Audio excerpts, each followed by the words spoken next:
अब संवैधानिक संस्थाओं पर सवाल उठाना तो एक आम हो गया है। चुनाव हार जाएं, ईवीएम पर सवाल उठाएं, वोटर लिस्ट में संशोधन हो तो चुनाव आयोग पर सवाल उठाएं, और यदि जांच एजेंसियां कुछ कार्रवाई कर रही हैं तो उन पर सवाल उठाएं, और अब तो कोर्ट पर भी सवाल उठ रहे हैं। क्या आपको नहीं लगता है कि अब विपक्ष ऐसे दौर में पहुंच गया है कि जहां देश की किसी भी व्यवस्था पर उसको भरोसा नहीं बचा? देखिए, स्वाभाविक रूप से ये बात आपने ठीक कहा कि संवैधानिक संस्थाओं पर आक्षेप कांग्रेस या विपक्षी पार्टियों ने पहली बार नहीं लगाया जी। वो बहुत पहले से इसको लगाते चले आ रहे हैं, और चोर शब्द भी उन्होंने पहली बार उपयोग नहीं किया। इससे पहले आपको अगर याद हो तो वो चौकीदार चोर शब्द लेकर आए थे।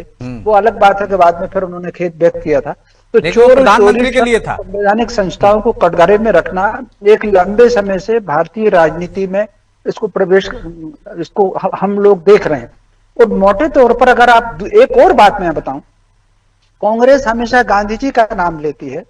गांधी जी का जो पहला दर्शन था आत्मनिरीक्षण करना, एक संस्मरण है उनका वर्धा आश्रम का, तो उनका पेन कहीं गायब हो गया तो कस्तूरबा ने कहा कि कोई कौन ले गया, तो गांधी जी ने कहा कि मुझे सबसे पहले तो आत्मचिंतन करना, मुझे दूसरे पर दोष नहीं देना, ये मेरी लापरवाही थी, मैंने वो पेन कहीं रखा जिसके कारण वो गायब हुआ। तो अब ये जो सारा घटनाक्रम है इस पर कांग्रेस को आत्मचिंतन करना चाहिए। भाजपा ने पहली बार तो तीनों उम्मीदवार खड़े किए नहीं, 2000 भी किए थे, 22 में भी किए थे, कभी सफल रहे कभी असफल रहे, और ये चर्चा लगभग एक महीने से चल रही थी। कहीं ना कहीं तीसरी सीट कांग्रेस से भाजपा छीन सकती है। ऐसी स्थिति में कांग्रेस को एक एक कदम फूंक कर उठाना था, एक भी बहाना उनको देना नहीं था। दूसरी बात जहां तक आती है सुप्रीम कोर्ट की, माननीय सुप्रीम कोर्ट को, आज तक मुझे तो याद नहीं पड़ रहा कभी कि न्यायिक प्रक्रिया में सुप्रीम कोर्ट ने हस्तक्षेप किया हो। बिल्कुल, ये अलग बात है कि चुनाव परिणाम पूरे होने के बाद उन्होंने परिणाम को पर तो रोक लगाई है, बदला भी है और निरस्त भी किया है। इसके कई उदाहरण है, दर्जनों उदाहरण इसके हैं, लेकिन चुनाव प्रक्रिया पर उन्होंने भी हस्तक्षेप किया नहीं सुप्रीम कोर्ट ने, जहां तक मुझे याद है। बिल्कुल। अब ये जो याचिका दायर की थी ये उन्होंने चुनाव प्रक्रिया के स्टे के लिए की थी। अगर एक दिन पहले भी माननीय सुप्रीम कोर्ट सुनते तब भी वो हस्तक्षेप नहीं करते। रिट जो दायर होना है, अब जो रिट दायर होना है कि वो जो आधार बनाया गया है नामांकन निरस्त करने का, वो क्या उचित था या अनुचित था, इस पर अब सुप्रीम कोर्ट विचार करेगा। याचिका इसकी लगनी चाहिए थी। अब जो भी कुछ हो गया, लेकिन कहीं ना कहीं इस समय ये वाकई एक आश्चर्यजनक, स्वतंत्रता के 78 वर्ष बाद 69 वर्ष बाद संवैधानिक संस्थाओं को आक्षेप लगाया जाए, मैं समझता हूँ ये गरिमापूर्ण नहीं है। ये जी, क्या आलोक जी आपको नहीं लगता है कि इस तरह के मामलों में कोर्ट को खुद ही कड़ा रुख अपनाना चाहिए और संज्ञान लेना चाहिए? मैं ब्रजेश जी, आदरणीय रमेश जी की बात से पूर्णतः सहमत हूं। मेरी पत्रकारिता रमेश जी से थोड़ी कम है, लेकिन मैंने पूरी अपनी इस पत्रकारिता में ऐसा मंजर कभी नहीं देखा जब न्यायिक संस्थाओं पर सीधा ही आक्रमण हो रहा है। ये पहली बार देखा हूं। हाँ, आलोचना जरूर होती है और वो हक भी आलोचना करने का, आरोप नहीं लगते।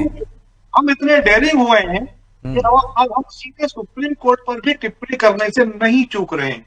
हम किस दिशा में इस देश की राजनीति को ले जा रहे हैं या ले जाना चाह रहे हैं, ये बहुत बड़ा यक्ष प्रश्न है हम सभी के सामने। अकेले हम सभी के सामने नहीं, पूरे देश के सामने है कि हम राजनीति को आखिर किस दिशा में टर्न अप करना चाह रहे हैं।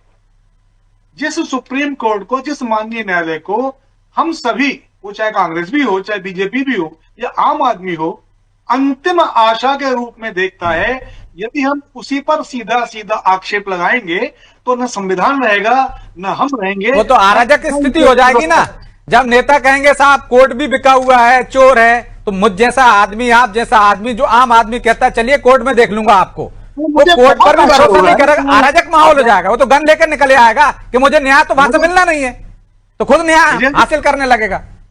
मुझे बहुत आश्चर्य हो रहा है। माननीय दिग्विजय सिंह जी एक बहुत सुलझे, परिपक्व और बड़े समझदार नेता माने जाते हैं और एक तरीके से उन्हें चाणक्य भी माना जाता है, लेकिन ये उनका इस प्रकार का ये बयान, जो भी बयान है, ये कहीं ना कहीं एक बहुत बड़ा प्रश्न चिन्ह तो खड़ा करता है। और मुझे नहीं लगता है कि ये एकाएक कोई कही गई चीज है। जहां तक मैं समझता हूं या मेरी दृष्टि जा रही है, इसके कई निहितार्थ हैं और इसमें भविष्य के कई निहितार्थ छुपे हुए हैं जो अभी इमीडिएटली हमारे सामने नहीं आ रहे पर आएंगे।